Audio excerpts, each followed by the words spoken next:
বন্ধুরা তোমরা কেমন আছো? আশা করি ভালো আছো, আমিও ভালো আছি। দেখো আজকে লাউ দিয়ে তরকারি করব অল্প মশলা দিয়ে। তো লাউ ছোটো ছোটো করে কেটে নিয়েছি, লঙ্কা চিরা কাঁচা লঙ্কা নিয়েছি, টমেটো নিয়েছি, আর এদিকে তেল গরম করতে বসিয়ে দিয়েছি।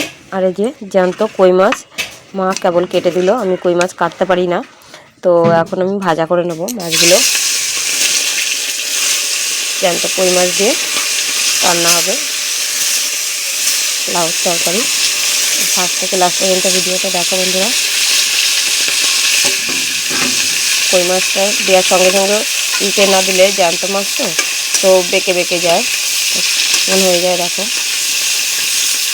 এই জন্য তাহলে সঙ্গে সঙ্গে উল্টে দিলে পরে খুব সুন্দর হয়। এরকম এখন টান টান হয়ে গেছে, তো এরকমভাবে দেবে, দেখবা খুব ভালো হবে।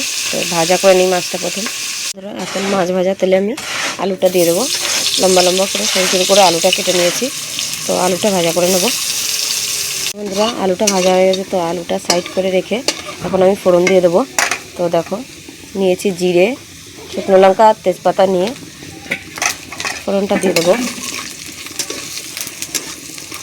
এখন দিয়ে দেবো এর কুমড়োটা দিয়ে দিলাম, লাউটা দিয়ে আবার সুন্দর করে কষিয়ে নেব।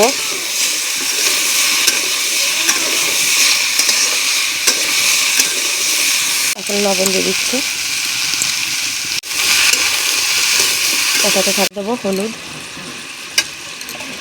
দিয়ে আর একটু কষিয়ে নেব। খুব সুন্দর করে কষিয়ে নিয়েছি। তো এখন আমি একটু জল দিয়ে দেবো, বেশি দেবো না, অল্প করে দেবো। এখন ঝোলটা ফুটতে থাকবে একটু। দেখো তরকারিটা ফুটে গেছে, তো এখন আমি মাছগুলো দিয়ে দেবো।